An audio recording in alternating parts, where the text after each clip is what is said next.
Hello, this is Professor Harper again, and today we're going to be talking about ethics. And I think that the important thing to consider when it comes to ethics is, classic line, what's ethical may not be legal, and what's legal may not be ethical. So ethics are important, particularly when it comes to a consideration for a defamation and libel case, because if you face a libel charge, oftentimes that will be based on whether you followed what are called generally accepted newsroom standards and practices and the ethical guidelines of journalism. So there are a variety of ethical structures, and I think what's important here is that you need to find one that works for you, and you need to look at that structure before you face a serious ethical issue. There's first of all something called the golden mean, and Aristotle based this ethical structure on the belief that moral virtue is the approximate location between two extremes. And the point here is that it's the the point between two positives rather than the extreme bad and the extreme good. This ethical structure underlines balance as a necessity. So let me give you an example of two goods. I should ethically give to the fire department of Philadelphia or my church. And so somewhere I choose a balance between the two, and maybe I give half of my money to the church and half of the money to the fire department. The golden rule is something that most of us are familiar with. Love your neighbor as yourself. And as an ethical structure, it affects decisions involving pornography, privacy, social justice, and violence in the media.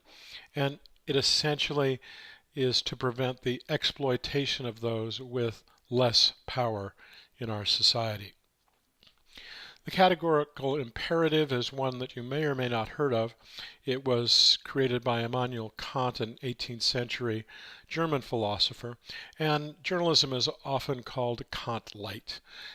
Individuals should act on the maxim that you want to become a universal law. So an ethical decision must apply to everyone equally. There's the principle of utility, which comes from John Stuart Mill, and that moral decisions stresses the usefulness of the results. A more recent one is called The Veil of Ignorance by 20th century philosopher John Rawls, and that ethical decisions should occur when you have devised a way to make yourself equal with all members of society. So you try to approach a situation without any bias, without reference to your age, race, social standing, and other qualities.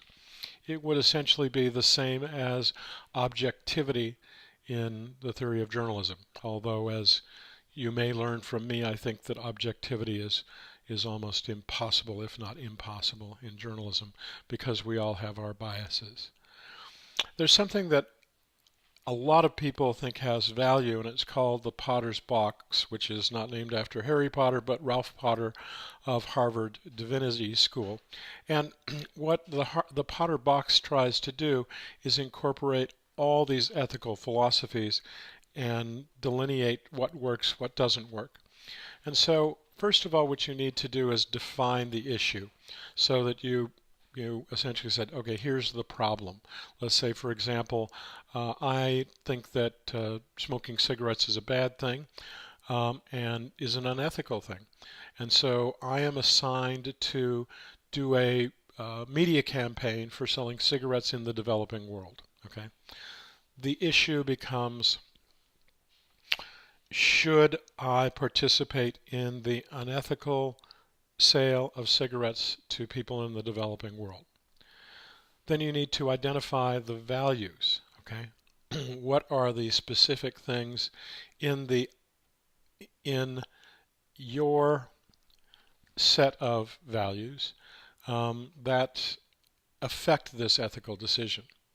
Then you apply the ethical principles that I just went through. Should you apply the golden rule, the golden mean, the categorical imperative, the utility, the principle of utility?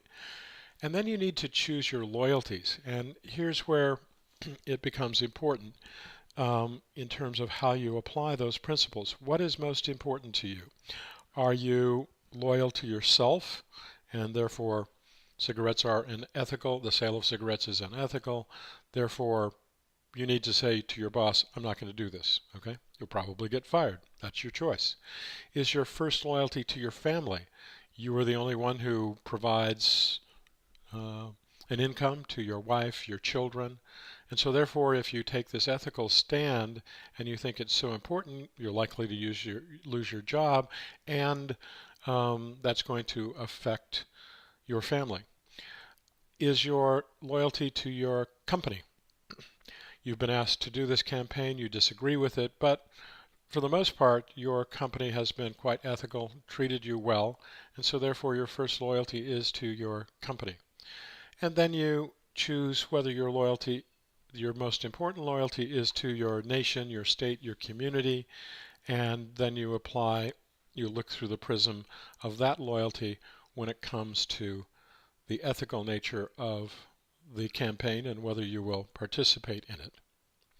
Now, there are some clear violations when it comes to ethics: fabrication, plagiarism, conflict of interest, illegal acts, and privacy.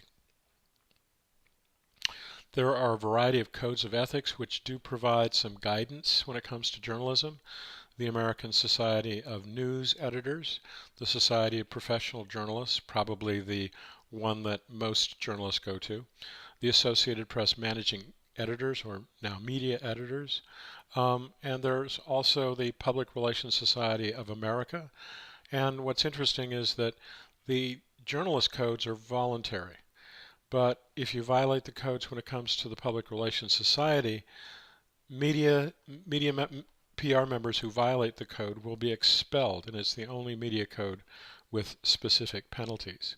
But it's important for you to know what the ethics code of your news organization is, or your business is, so that you are familiar with it, because sometimes you will be questioned on whether you know what the ethics code is, particularly with respect to journalism when it comes to a defamation or libel suit.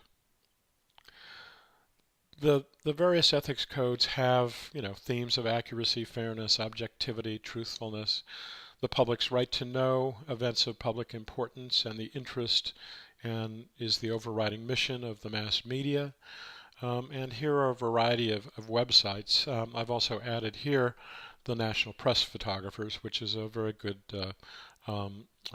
guideline and ethical issues for photographers as well as other journalists. So that's ethics. Thank you, and we'll see you online.